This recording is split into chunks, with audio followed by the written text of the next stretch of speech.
Welcome to the Story Mine. My name is David Bullock, and I'm here with my co-host, Cathy Barker. And we're here to bring you stories. You know, the Story Mine is full of treasures of tales. Marcy Hope Williams will tell her tale of how the king got his heir.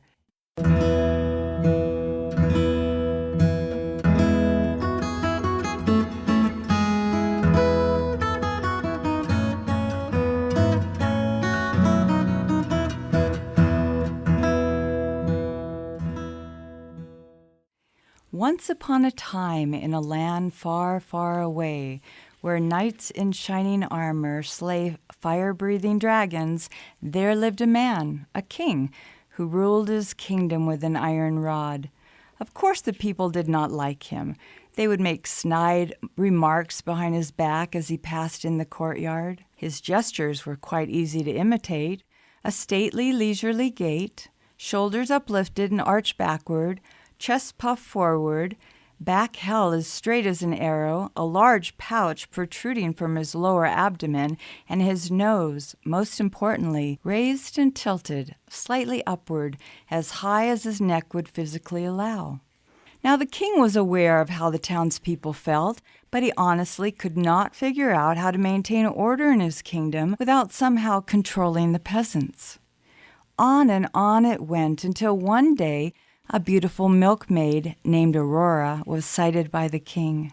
The king's heart immediately turned to mush. The milkmaid blushed in delight that she could make the magnificent king shy in demeanor. After a respectable and considerate amount of time, the king approached the girl's parents, asking for permission to marry this sweet young girl. Of course, the parents joyfully celebrated to be able to join the royal family.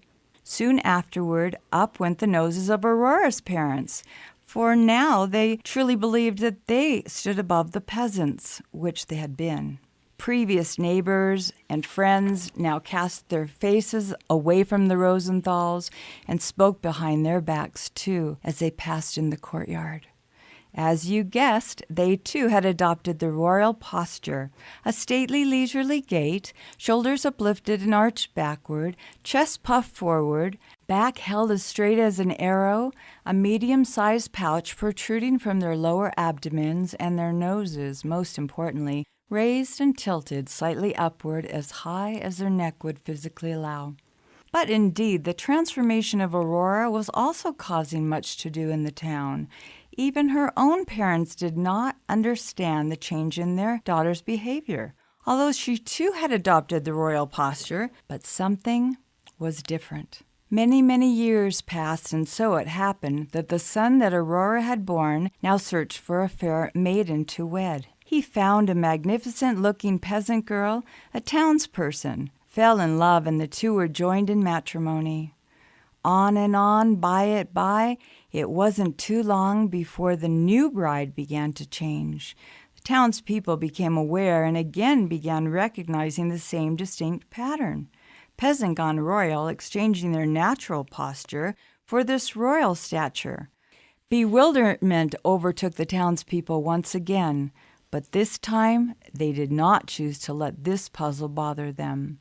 No, this time they seemed content to just shrug their shoulders, get on with their own daily lives, and give up the notion of ever figuring out royalty. But by the time of the third generation, this mystery was destined to be solved. Aurora's granddaughter fell in love with a gentle, kind, hard-working young man. Dustin worked from sunup to sundown with never a spare moment to rest. After all, only royalty had leisure time. Within weeks after their marriage, Dustin's schedule drastically changed. He became overwhelmed with his freedom. He now had time to engage himself in any activity that brought him pleasure. He cherished his walks in the woods, in the gardens, and even in the streets of their fine town. As you expect, Dustin's posture also had radically changed. He too had adopted a royal posture, a stately, leisurely gait, shoulders uplifted and arched backward, chest puffed forward, back held as straight as an arrow, a small pouch protruding from his lower abdomen, and his nose, most importantly, raised and tilted slightly upward as high as his neck would physically allow. For most assuredly, the sweetest scents of all exist in the higher levels of our air supply, and eventually it wasn't that the peasants gone royal had acquired any selfish or vain disposition. Well, I suppose a few actually did. But it was more the fact that they now had free time and actually took the time to enjoy their walks and experience the enticing fragrances that one can detect when one holds his head in just the right manner with nose raised at just the right angle. So don't look down on others who appear to have their noses in the air. Instead, raise your own head, tilt your nose upward, and join them in experiencing nature's finest best. By the way, when you do take that deep breath, watch your own shoulders lift up and arch backward, chest puff forward, back straighten up, and your belly inflate. Now, as you've been told, this happened quite a long, long time ago, and unfortunately, through the ages, the not-so-wealthy have mimicked the rich and noble, lifting their noses to the sky. Unfortunately, few only have understood why.